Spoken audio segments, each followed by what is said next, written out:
안녕하십니까. 평양 24시 방송을 시작하겠습니다. 오늘 이 시간도 2018년 12월 20일 독도 해상에서 대한민국의 광개토 대양함과 일본의 순시선 초계기가 일촉즉발의 전쟁 상황까지 갈 뻔했던 망명 탈북 군인 어선, 이 사건의 후속편으로서 이 사건의 당사자인 탈북 군인 4명이 어떤 사람들이었고 또 북한에서 어떤 사건에 휘말렸으며 북한의 김정은 정권이 이들을 어떻게 처리했는지 그 마지막 내용을 상세하게 여러분께 오늘 말씀을 올리겠습니다. 그 당시에 문재인 정권이 일본 정부가 먼저 발견한 탈북 군인 어선을 북한 보위성으로부터 이들이 일본으로 가고 있다는 정보를 알았습니다. 그리고 나중에 급히 광개토대양함을 일본 영해로 구파해가지고 일본 순시선이 조사하고 있는 탈북 군인 어선을 가로채가지고 대한민국으로 끌고 왔습니다. 이들이 어떤 조사를 받고 어떤 식으로 북한에 보내졌는지 또 북한에 끌려가서 북한 정권이 이들을 어떻게 했는지 전혀 알려진 바가 없습니다. 평양 24시는 그 이후에 발생한 모든 내용을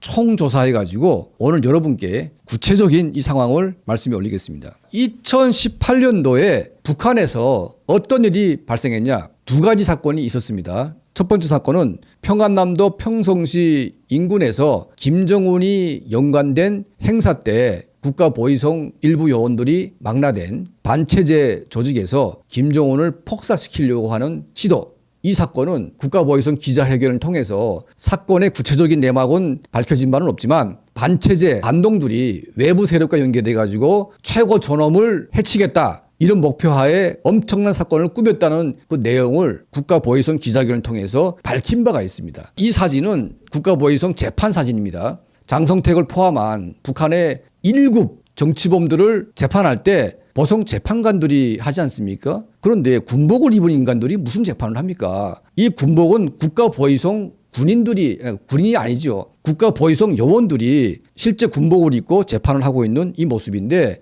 이 재판 모습이야말로 북한의 엄중한 사건이 발생할 때마다 아주 드물게 나오게 되는 이 사진입니다. 김정은을 평성시 인근에서 없애려고 하다가 안 돼가지고 나중에 김정은이 관심을 가지는 원산 갈마지구에서 그 갈마지구에 지금 명사십리 그 해변에다가 중국 관광객들을 불러 모기 위해서 그 해변 지금 그 리조트 건설을 하고 있습니다. 여기에 지금 수많은 군인들이 동원돼 가지고 밤낮으로 노동을 하고 있는데 여기에 불만을 느낀 반체제 군인들이 그곳에 김정은이 오게 되면 김정은을 제거하려고 마음을 먹었습니다. 그때 1호 행사가 열렸고 김정은을 제거하려고 했던 그 반체제 군인들이 이 사건이 발각이 되면서 일망타진됐고 그 가운데 4명의 핵심 군인들이 탈출에 성공을 했습니다. 그게 뭐 원산이라는 게 바닷가이기 때문에 여기서 이제 탈출을 했고 4명이 오던 와중에 1명은 이미 북한에서 부상을 당했거나 아니면 해상에서 무슨 일이 발생해 가지고 1명은 이미 죽었습니다. 그러니까 3명이 지금 탈북했는데 북한에서 최고 존엄, 최고 지도자를 살해하려고 했다. 이거는 정말 비상시국인 거죠. 그 해상 탈북을 결심하고 부상당한 동료를 배에 태우고 일본으로 향했지만 결국 한 사람의 군인은 배 안에서 사망을 합니다. 자, 그럼에도 불구하고 이들은 끝까지 이 동료를 놓치지 않고 망명을 하려고 시도했습니다. 그러면 이 군인들이 왜 대한민국으로 바로 오면 되는데 대한민국으로 오지 않고 저 멀리 독도까지 가려고 했냐. 이게 정말 중요한 핵심 포인트가 있는 겁니다. 2016년도에 문재인 정권 들어와 가지고 해상 탈북으로 많은 북한인들이 한국으로 몰려왔지만 거의 대부분이 북한으로 송환됐습니다. 이러한 정보들은 북한의 보위부나 북한의 군인들이 가장 먼저 알고 있는 거죠. 자, 이들이 목숨을 건지려면 대한민국으로 가면 안 되는 겁니다. 일본으로 망명을 해야만 살 수가 있다 판단을 했습니다. 보통 이제 일본으로 가려고 하는 사람들은요. 울릉도를 지나서 독도까지 들어가면 해류가 곧바로 일본 바다로 가게 되어 있습니다. 일본으로 가려고 하는 사람들은요. 해류를 압니다. 그래서 원산이나 한북대에서 출발한 사람들은요. 바로 동해로 쭉 뻗어가지고 독도 인근까지 오게 되면 해류를 타고 바로 일본으로 들어오게 되어 있습니다. 그러니까 이들이 독도 인근까지 갔다는 것은 그 해류를 이용해가지고 바로 일본으로 오려고 생각을 한 거죠. 이들이 일본 순시선을 만나가지고 이제 성공했다. 이제 자유다. 이걸 딱 느끼려는 순간에 대한민국 군함이 나타났고 일본 척예기에다가 레이더까지 쏘면서 일본 순시선이 조사하고 있는 이 배를 강제로 갖다 뺏어왔습니다.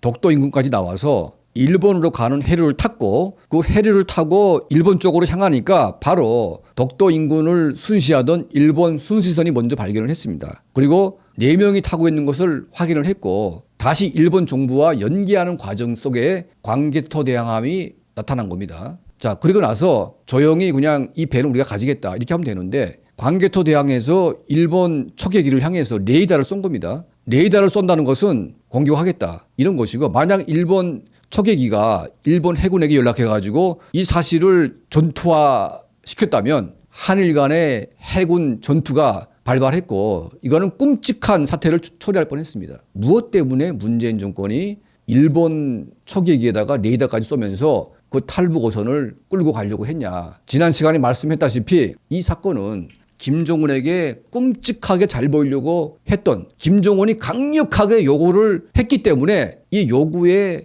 굴복해서 문재인 정권이 일본과 싸움까지 벌이면서 탈북 군인들을 가져온 겁니다. 그리고 나서 문재인 정권이 이들은 분명 반체제 군인들이기 때문에 일본으로 가려고 했고 탈북 우사, 귀순 우사가 분명히 있는 거죠. 대한민국에 들어왔으니까 조사를 해보게 되면 이들은 분명히 귀순 우사를 밝혔을 겁니다. 100% 팩트입니다, 이거는. 자, 그럼에도 불구하고 귀순 우사를 묵살하고 3일 만에 북송을 했습니다.